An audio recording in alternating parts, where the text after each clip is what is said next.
તમારું નામ? મારું નામ રહીમુન. કઈ રીતની તકલીફ પડી રહી છે? અમારે બચ્ચાઓ સ્કૂલ જાય છે, આવે છે, આ ગટરનું પાણી ભરાઈ ગયેલું છે. 10 દિવસથી હેરાન પરેશાન છીએ. અમને બહુ જ તકલીફ થાય છે. બચ્ચાઓ બિચારા કેમ ટ્યુશન સ્કૂલ જાય છે? અમે બધા હેરાન છીએ. શીતલ એપાર્ટમેન્ટમાં પાણી એટલું ભરાઈ ગયેલું છે ને કે ગ્રાઉન્ડ ફૂલ આખું પાણી ભરાયું.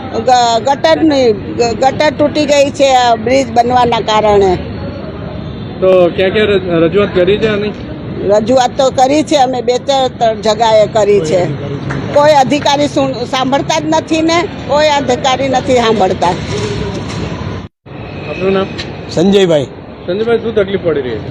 ભાઈ મારી એ તકલીફ છે કે અહીંયા જે શીતલ એપાર્ટમેન્ટ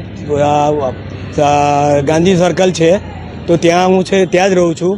હમણાં છેલ્લા 10 દિવસથી તો એટલા હેરાન થાય છે અમે લોકો કે વારંવાર આ લોકો બ્રિજવાળા પાઇપ તળાઈને તોડી નાખે છે અને ગટરનું પાણી આગળ જતું નથી ને અમારે આખા શીતલમાં પાણી ગંદુ થઈ ગયું છે તો કોઈ ધ્યાન આપતું નથી અને વારંવાર આ કહેવા છતાં બી કોઈ કંઈ કરતું નથી. તો હવે જરા પ્લીઝ કોઈ આવીને આ બધી ધ્યાન આપો અને કંઈક કરો અમારા માટે. બેદરકારી છે? હા, બધી એની જ બેદરકારી. આ લોકો બ્રિજવાળા વારંવાર તોડી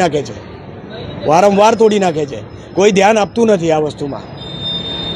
मेरा नाम है शेख मोहम्मद ताबिश।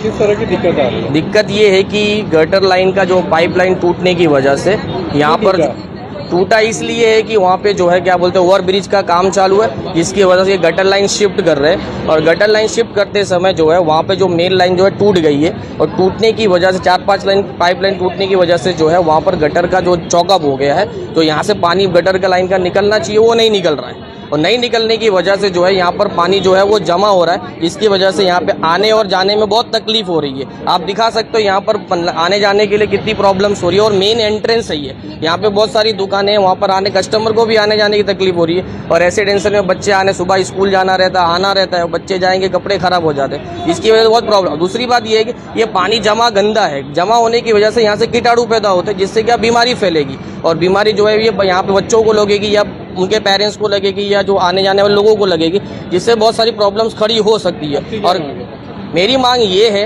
कि भाई इसको जो है प्रॉब्लम को तात्कालिक सॉल्व किया जाए, प्रॉब्लम्स को जो भी है। इतनी फ़ोन किए फिर भी कोई आता नहीं, कोई अधिकारी नहीं आता है कि यहाँ पर क्या प्रॉब्लम चल रही है और इसको किस तरीके से सॉल्व किया जाए।